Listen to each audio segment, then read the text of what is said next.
I'm here and I just wanted to post and let everyone know what I've been up to. Sorry I haven't gotten a tutorial out. So there's two discussions to have. One, a lot of us who do how-to tutorials on YouTube, views are incredibly low. And I'm not here to grumble about that, but I'm wondering if it's time to shift, because if people are just going to use AI to research stuff, I'm wondering, in this case, it's mainly MuseScore or Dorico tutorials, if I should keep doing them. I probably will, because I'm a teacher and I'm always learning. But because I have used AI extensively, you can go down pretty big rabbit holes. And I think since it's new, AI is all about helping you, but it can get really messy. I'll see where it goes. I'm going to do some percussion stuff. I'm not bummed about my view count. I'm happy to help, so that's cool. But the second part of this video is I wanted to let everyone know I am building a music notation app. Yes. Am I crazy? Yeah, I've known that for a while. This app is not going to be big and bold like the big guys from Finale, Sibelius, Dorico. So it's not going to be about that, but it's going to be user-friendly. And I decided to take advantage on some of the technology I've learned about, and also to see if I can use certain AI tools to help me with the heavy lifting. So don't hate on me. I'm 54. I have overuse injuries. I've been a music teacher for a long time. I'm always switching music around and all that. So I'm having AI look at my script and then also do some of the heavy lifting. And I'm proud to say it. But I wanted to show everyone, this is not what the app's going to look like. So what's really cool about this is when you're building something, it's all about in this case, the audio engine and the internals.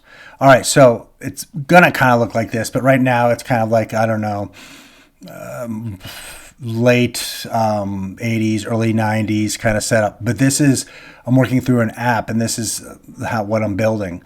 And so right now I'm focusing on real-time recording, and I have that mode. And I have real-time. And then when I go to step entry, then the cursor is green. And this is my rhythm toolbox, which I'm very proud about because you can move it anywhere you want. Okay.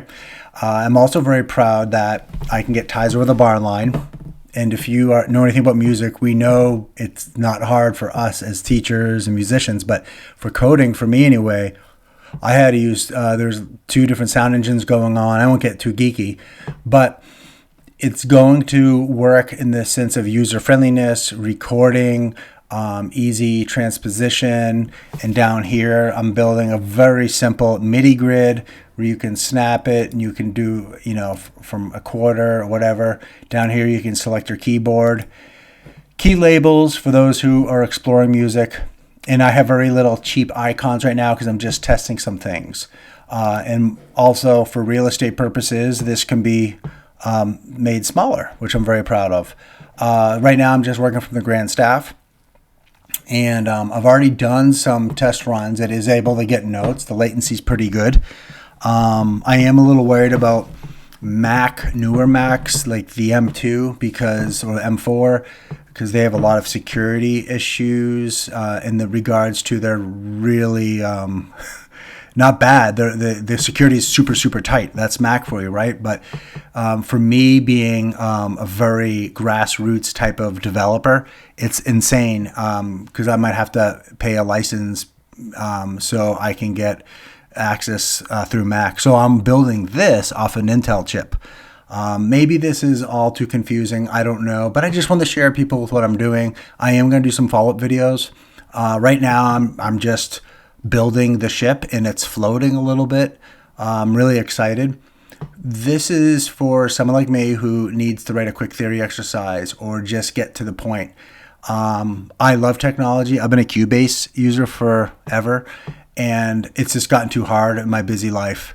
And sometimes I just need something to be sketched out. And I'm really big, because I said earlier, my arms are tired. I'm really big on hearing a click and playing notes and just getting a chord written out through the MIDI keyboard instead of using a keyboard like this or one note entry. It has its place. So I'm excited to share everyone with that. Thanks for listening if you're still here. And I hope everyone's doing well. Hopefully this year will be a good one. Let music take our mind off of this crazy world, right? Bye for now.